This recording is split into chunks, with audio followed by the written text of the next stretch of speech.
a world currency or an international currency. And so that's where they're headed with all this. And besides, wanted to form their world government. And so this is where everything's headed. And people are starting to realize that, just like they are the rigging in the stock market. Well, Chris, there's a fellow named Ben Stile, who is on loan to the Council on Foreign Relations from the Royal Institute of International Affairs, and he keeps writing articles about a world currency but backed by gold. And, of course, they understand, the elite understand the importance of a gold-backed currency, and they're going to probably try to sell it to the American people. After all, I mean, your Federal Reserve System failed. Why, we had no idea this was going to happen. But trust us now, we're going to have a world currency, and your savings are going to be safe. Well, of course, you've lost everything you had, but what you earn from now on will be safe in this wonderful new world order we're going to produce. Yeah. That thought? Well, this is Dr. Stan. Our guest is, of course, Bob Chapman from the International Forecaster. Our telephone number, if you'd like to talk to Bob, 1-888-24-LIBERTY. 1-888-24-LIBERTY or 464-8295. 1-888-24-LIBERTY, 464-8295. And certainly, before we go on, Bob, I want you to get out your telephone number, how people can get in touch with you, and get a trial subscription to the International Forecaster, and perhaps decide to be a regular subscriber. Well, the forecast is about business, finance, economic, social, and political issues all over the world. We publish via email on Wednesdays and Saturdays, runs around 35 or 40 pages each time. The people who are not on the Internet, we have a hard copy for them that goes out twice a month. And you can get a free introductory copy by going to any one of three places. The first is our site, and that address is the internationalforecaster.com. The international, FORECASTER.com. Or you can call 800-375-4188. That's toll free. 800-375-4188. Or, if you'd like, you can email. That address is Bob, B-O-B, at INTFORECASTER.com. Bob at intforecaster.com. All right, fine. Of course, I read the International Forecaster twice a week religiously, and I know an awful lot of people look forward to receiving it. It's an excellent source of information that you're not going to get elsewhere. And, of course, people have to understand that what's going on today is part of a long-range plan. It's not just happening by accident. These people know exactly what they're doing. It's just that they don't want the American people to know that the leaders of our country, both Republican and the Democratic Party, are subversives. They do not believe in America. They do not believe in our Constitution, though they've sworn to uphold it.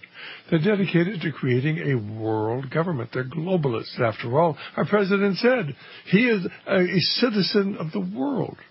Why would he make that statement? Isn't he the president of the United States? You can't be a citizen of the world and President of the United States and try to preserve our way of life. And, of course, people have to understand that what's going on today, this centralization of power with government, everything going on today, the transfer of our jobs overseas, the destruction of the value of our currency, the destruction of the infrastructure of our country.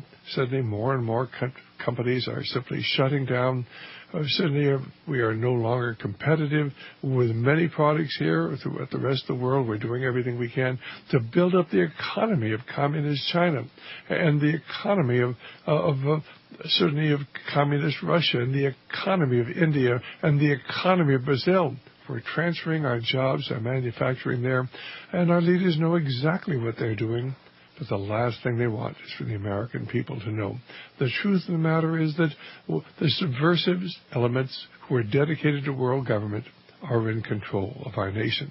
But, of course, if you can look at it from a spiritual point of view, these things were prophesied thousands of years ago, and it's all coming to pass right on schedule. Well, Bob, certainly, as we look and see what's happening to the bond market, they've been trying to keep the price of bonds down, but apparently the interest rate on the bonds, the interest rate's going up, and the bonds are losing value. Is that right? Right. As interest rates climb, the inverse happens to the bond. It goes down in value. And we predicted at the beginning of the year that when that 10-year U.S. Treasury note was 2.35 or 2.35%, that it would go to 3.50% by the end of the year. And 2 weeks ago, it hit 3.77, which was far above our estimate for the year. And, of course, things change that make those kind of things happen. And I'm now looking for anywhere between 4 and 4.5%. And that means bonds are going to continue to go down in value. And what's significant about this is that the bonds have been in a 20-year bull market. And so you've got a bear market in bonds starting. You've got a bear market rally in the stock market, which shouldn't last much longer. You get rotation into the commodity market for a place to go to make money for professionals, but as well as a relatively safe area at the moment. And then you have the money institutions and insurance companies, all kinds of companies are now buying gold. And I think that gold's going to go considerably higher because of it. So really, we get the worst of all worlds. If you own gold and gold and silver-related assets, such as coins and shares and bullion, you're going to retain the value of what you have. You're not going to lose it. But like in the Depression, everything except gold, which more than doubled in value, everything else went down 60 to 95%. So if you want to hold the value of what you have for future, you've got to be in gold and silver. It's the only place to be. Well, because so many people, their most important asset was their homes. And a lot of the homes now have lost 25, 35, in San Francisco, I understand almost 50% because the prices have gone up so high, but they've dropped almost 50%. So, Nate, do you think they're going to continue dropping? Well, the average median is down 32% from the high for the whole country. And I figured probably 30 to 35% would have been the worst. But I think you're looking at 35 to 40% as the worst in the median home. Now, if you go into the top former hot cities, the top 10 or the top 20 or the top 30, as you just said, the figures are different. We already got San Francisco down 50% from its highs. It's going 20% more lower. What are we looking at? 60 to 70%.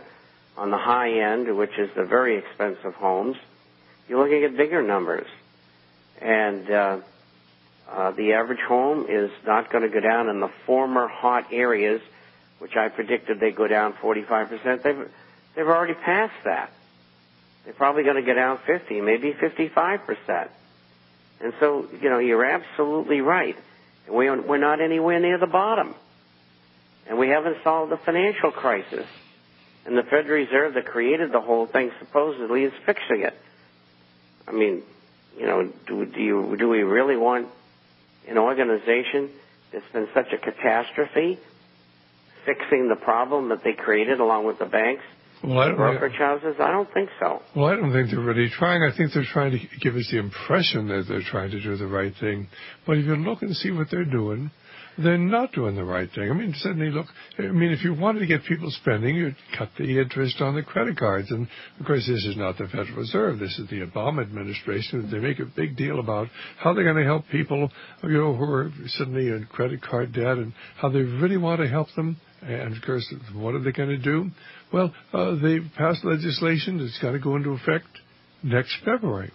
Next February? Yeah, next February. Well, they could pass all the legislation, go into effect tomorrow, but this one they're going to wait till next February. But it's not going to do anything about interest rates. The interest rate's going to stay at 36%. Is that really going to get people out there spending again and trying to get the economy moving? And they talk a good game, and they give you the impression they're trying to do the right thing, and yet so much of what they've done is actually to dry up the loans and make them not available. They got plenty of money to lend to other countries. They got the TARP funds, and immediately when the TARP funds were given, they were to be lent in America to make jobs in America, and they did make lots of jobs. They lent, billions of dollars to China and billions of dollars to India and billions of dollars to Dubai and billions of dollars to Spain, but they just weren't lending in America. And most people can't understand. That doesn't make any sense. Sure, it makes sense if you realize that they're not trying really to solve the problem.